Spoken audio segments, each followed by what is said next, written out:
अस्सलामुअलैकुम विद्यार्थी मित्रों। जनाब बाबूभाई सोपारीवाला गर्ल्स प्राइमरी स्कूल ધોરણ 6 વિષય ગણિત। આજે તારીખ 10/12/2020 ગુરુવાર। પ્રકરણ 8 દશાંશ અપૂર્ણાંક સ્વાધ્યાય 8.1।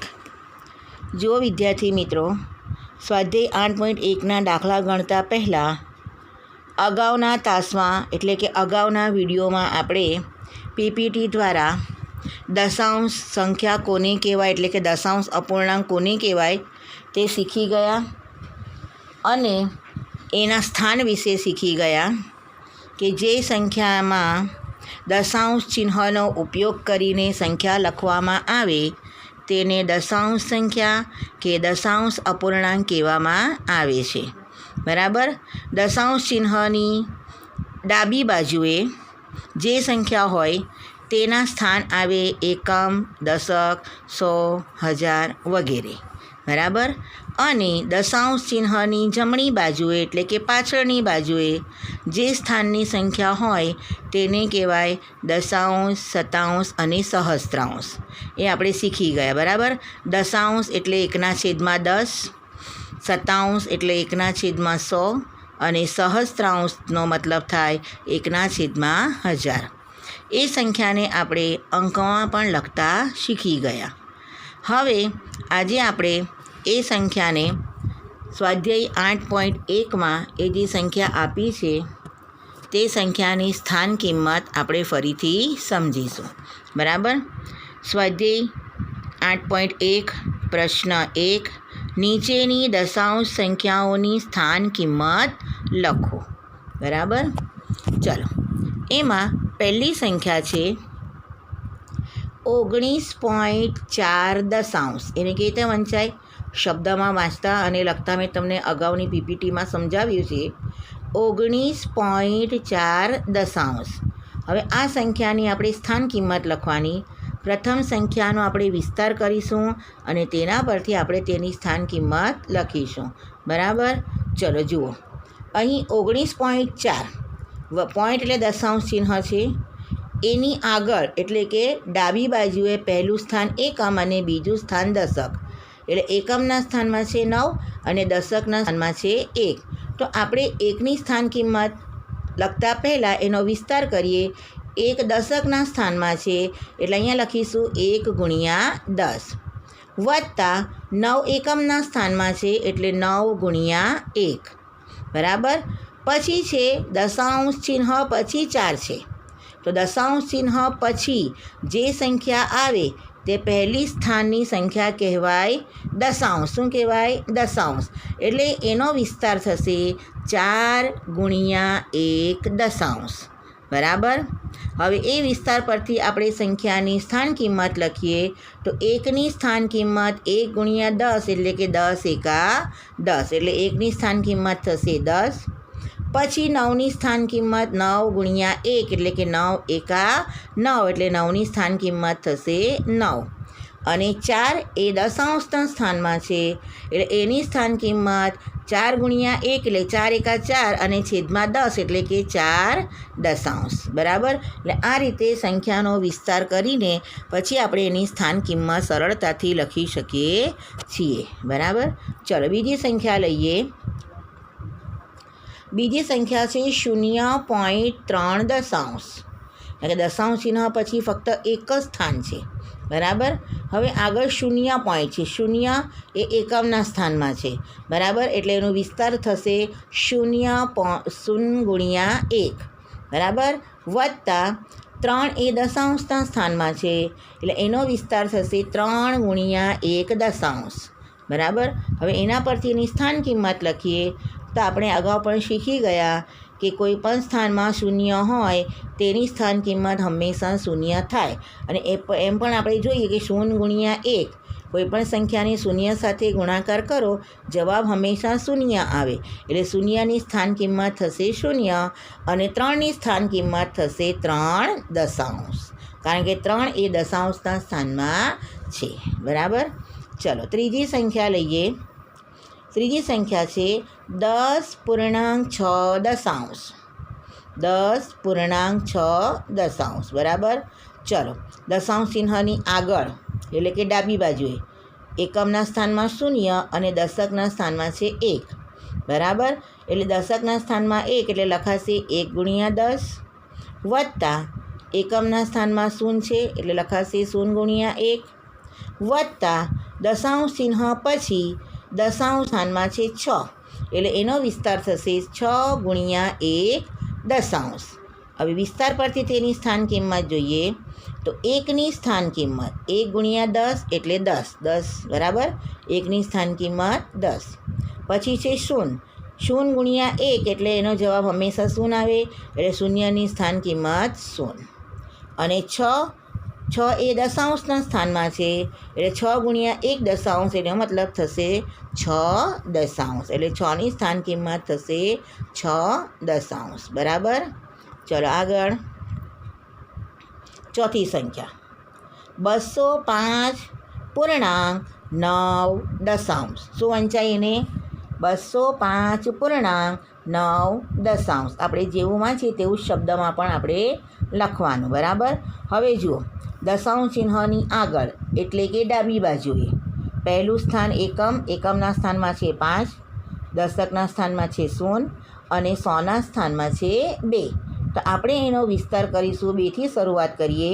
2 એ 100ના સ્થાનમાં એટલે લખાશે 2 × 100 વત્તા 0 એ દશકના સ્થાનમાં એટલે લખાશે 0 × 10 વત્તા 5 એ એકમના સ્થાનમાં છે એટલે લખાશે 5 × 1 વત્તા દશાંશ ચિહ્ન પછી 9 એ દશાંશના સ્થાનમાં છે એટલે લખાશે 9 × 1 દશાંશ બરાબર.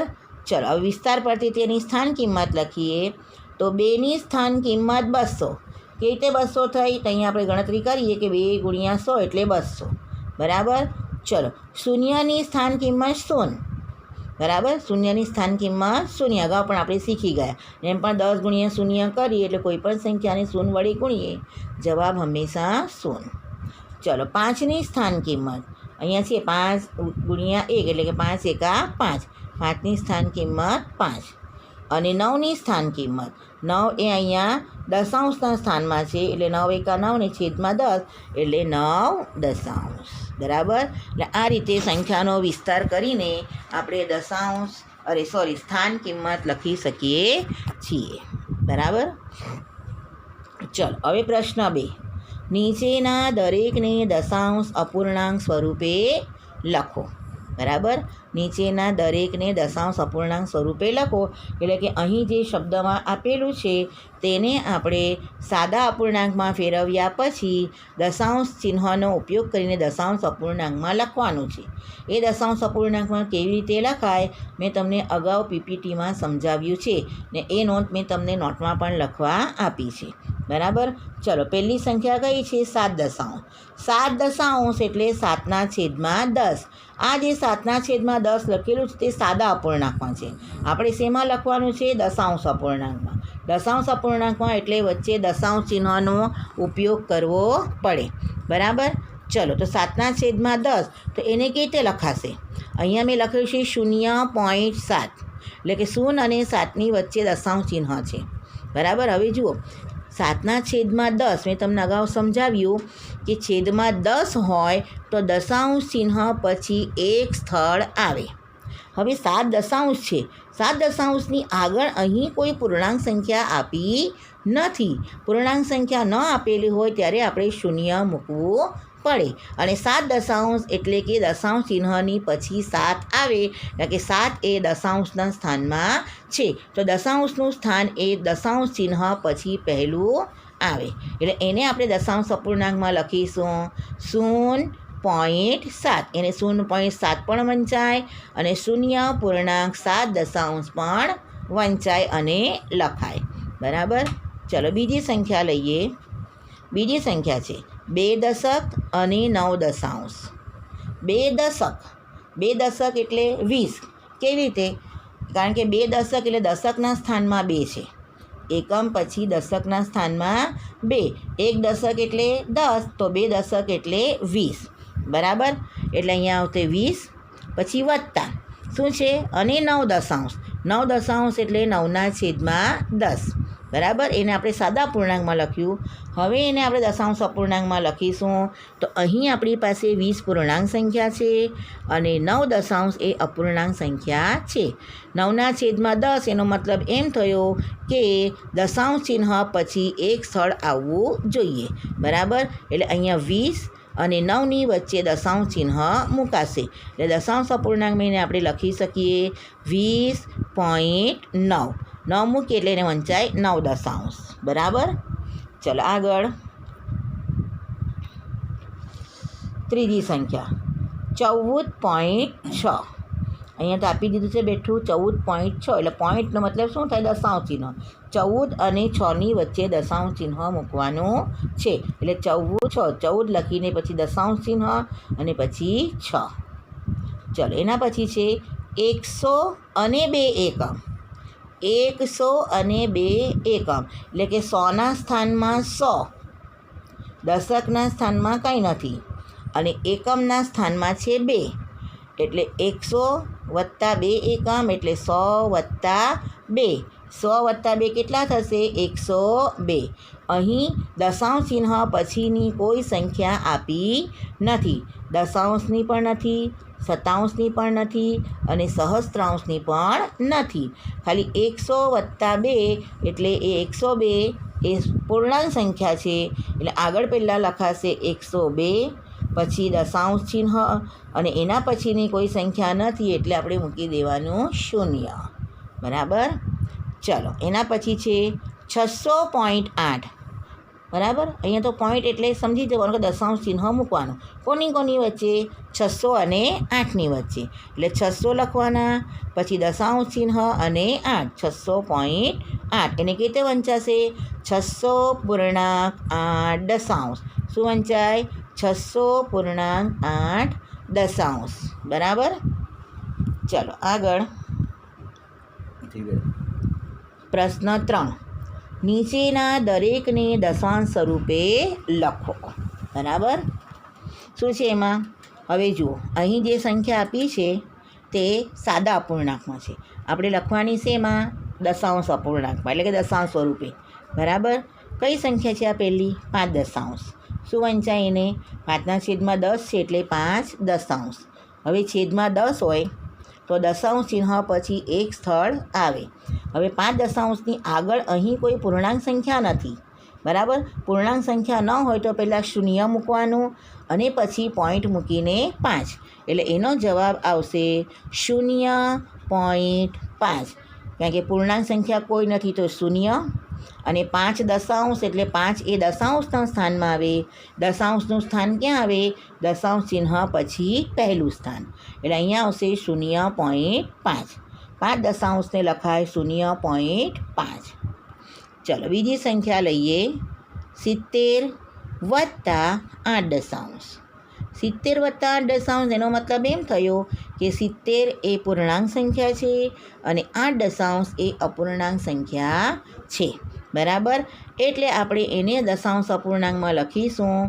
70 પૂર્ણાંક સંખ્યા એટલે પહેલાં લખાશે 70, પછી વચ્ચે આવશે દશાંશ ચિહ્ન અને આ છે 8 દશાંશ. 8 દશાંશ એટલે કે 8 એ દશાંશના સ્થાનમાં છે. એટલે દશાંશનું સ્થાન દશાંશ ચિહ્ન પછી પહેલું આવે. એટલે લખાશે 70.8 બરાબર. ચલો ત્રીજી સંખ્યા પણ છે 3 + 7 દશાંશ. એટલે કે 3 એ પૂર્ણાંક સંખ્યા અને 7 દશાંશ એ અપૂર્ણાંક સંખ્યા બરાબર. એને કેવી રીતે લખીશું? જુઓ, 3 પૂર્ણાંક સંખ્યા છે એટલે પહેલાં લખાશે દશાંશ ચિહ્નની આગળ 3, પછી પોઈન્ટ એટલે કે દશાંશ ચિહ્ન બરાબર. અને 7 દશાંશ એટલે કે દશાંશના સ્થાનમાં 7 એટલે દશાંશ ચિહ્ન પછી લખાશે 7. એટલે એને લખાશે 3.7 બરાબર. ચલો એના પછી 200 + 60 + 5 + 1 દશાંશ બરાબર. એનો મતલબ એમ થયો કે 200, 60 અને 5 એ બધાનો સરવાળો કરો તો 265 થાય. તો 265 એ આખી પૂર્ણાંક સંખ્યા બનશે અને એની સાથે બનશે 1 એ અપૂર્ણાંક સંખ્યા. બરાબર. એટલે 260 અને 5નો સરવાળો એ 3 પૂર્ણાંક સંખ્યા થઈ 265. પછી દશાંશ ચિહ્ન. બરાબર. અને 1 એટલે કે 1/10. તો 1 એ દશાંશના સ્થાનમાં છે એટલે દશાંશ ચિહ્ન પછી લખાશે 1. બરાબર. એટલે 265.1. ચલો હવે છે 88/10. 8/10 નથી, 88/10 છે. બરાબર. હવે એને દશાંશ અપૂર્ણાંકમાં કેવી રીતે લખીશું? છેદમાં 10 હોય તો દશાંશ ચિહ્ન પછી ફક્ત એક જ સ્થળ આવે. એટલે અહીં 88/10 એટલે આપણે એને ભાગાકાર કરીએ તો 10 × 88 અને 8 શેષ 10 × 80 અને 8 શેષ વધે. બરાબર. એટલે 8 પૂર્ણાંક સંખ્યા બનશે. પછી પોઈન્ટ અને પછી જે 8 શેષ વધે ભાગાકાર કરતાં તે એ 8 એ આવશે અહીંયા દશાંશ ચિહ્નની પાછળ.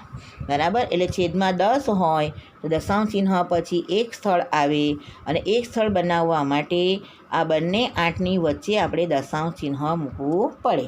એટલે એને વંચાય 8.8. એટલે કે 8.8.